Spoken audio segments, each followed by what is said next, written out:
how to handle legal issues using BlueGPT. So what we need to do is we need to head over right here to the AI assistants, then scroll down to the very bottom until you can see in here a legal advisor. Head over and click on this right here, and then this will show you this. This provides guidance and advice on how to handle legal issues. So let's say something like, my mother is forcing me to give my house to my brother. What should I do? So I can say something like this, and then they will reply with this.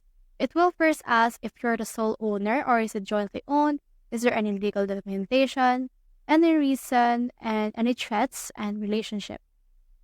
So I have provided in here some answers to that question, and when you provided the answer to your question, they will show you in here some advice on how you should resolve your problems right there.